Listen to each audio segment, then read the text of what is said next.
សម្ដេចមហាបវរធិបតីហ៊ុនម៉ាណែតអញ្ជើញបិទសន្និបាតបូកសរុបលទ្ធផលការងារឆ្នាំ2025និងលើកទិសដៅបន្តរបស់អាជ្ញាធរជាតិប្រយុទ្ធប្រឆាំងគ្រឿងញៀន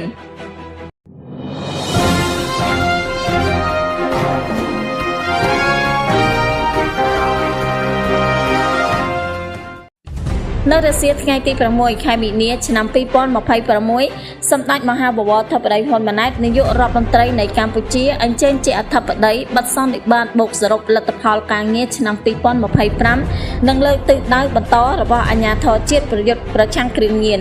សម្ដេចធិបតីមានប្រសាសន៍ថាការប្រយុទ្ធប្រឆាំងគ្រឿងញៀនគឺជាការរួមចំណែកនិងជំរុញការអនុវត្តគោលនយោបាយភូមិឃុំសង្កាត់មានសុវត្ថិភាពពិសេសការកែតម្រង់ស្ថាប័ននិងការអភិវឌ្ឍធនធានមនុស្សសម្ដៅពង្រឹងសុខដុមនីយកម្មក្នុងសហគមន៍លើកកម្ពស់សុខុមាលភាពប្រជាពលរដ្ឋតាមមូលដ្ឋាននិងជំរុញការអភិវឌ្ឍសង្គមសេដ្ឋកិច្ចប្រកបដោយបរិយាបន្ននិងចីរភាពសម្ដេចមហាបវរធិបតីហ៊ុនម៉ាណែតថ្លែងថារាជរដ្ឋាភិបាលបដិញ្ញាចិត្តក្នុងការប្រយុទ្ធប្រឆាំងការឆបោកតាមប្រព័ន្ធបច្ចេកវិទ្យា online scam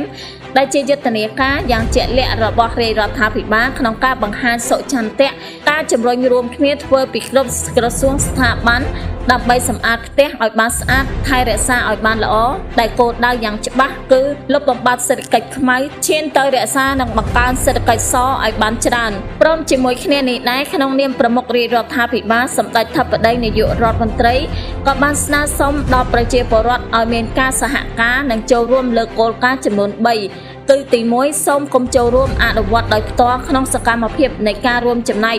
នៃការឆបោកតាមប្រព័ន្ធអនឡាញ2សូមចូលរួមសហការនិងរាយការណ៍អំពីបទល្មើសដែលកើតឡើងមានផ្ទាល់និងទី3សូមប្រជាជនចូលរួមចាប់អាជីពដែលត្រឹមត្រូវស្របតាមច្បាប់ឆ្លៀតក្នុងឱកាសនេះដែរសម្ដេចធិបតីនាយករដ្ឋមន្ត្រីបានបញ្ជាក់ថា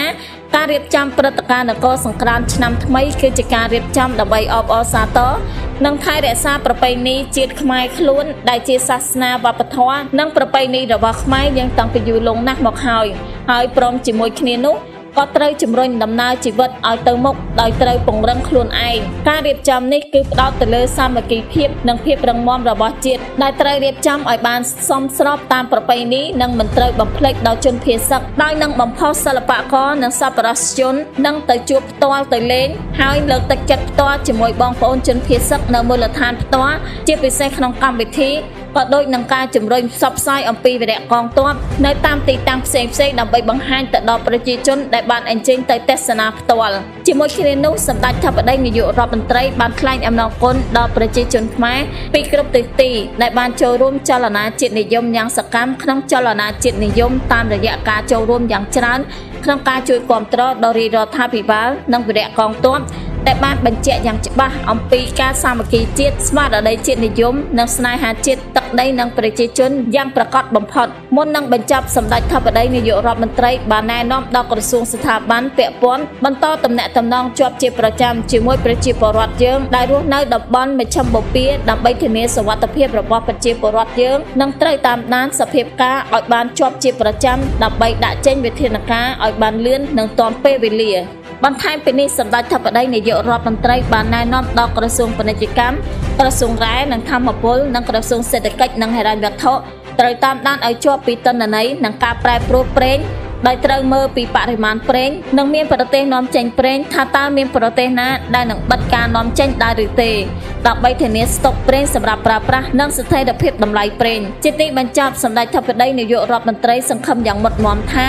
ថ្នាក់ដឹកនាំព្រមទាំងមន្ត្រីរាជការកងកម្លាំងប្រដាប់អាវុធនៃគ្រប់ក្រសួងស្ថាប័នអង្គភាពថ្នាក់ជាតិនិងថ្នាក់ក្រោមជាតិទាំងអស់នឹងបន្តអនុវត្តឲ្យបានម៉ឺងម៉ាត់នៅគោលនយោបាយទិសដៅការងារបទបញ្ជានិងសេចក្តីណែនាំនានាព្រមទាំងផ្ដល់កិច្ចសហការទូលំទូលាយជាមួយអាជ្ញាធរជាតិប្រយុទ្ធប្រឆាំងគ្រឿងញៀនដើម្បីបេសកកម្មដ៏មានអត្ថន័យរបស់ជាតិមាតុភូមិយើងគឺការកសាងសហគមន៍មួយដែលគ្រឿងញៀនលែងជាឧបសគ្គនៃការអភិវឌ្ឍជាតិនិងស្របតាមទស្សនវិស័យចូលរួមទាំងអស់គ្នាដើម្បីជីវិតនិងសហគមន៍គ្មានគ្រឿងញៀន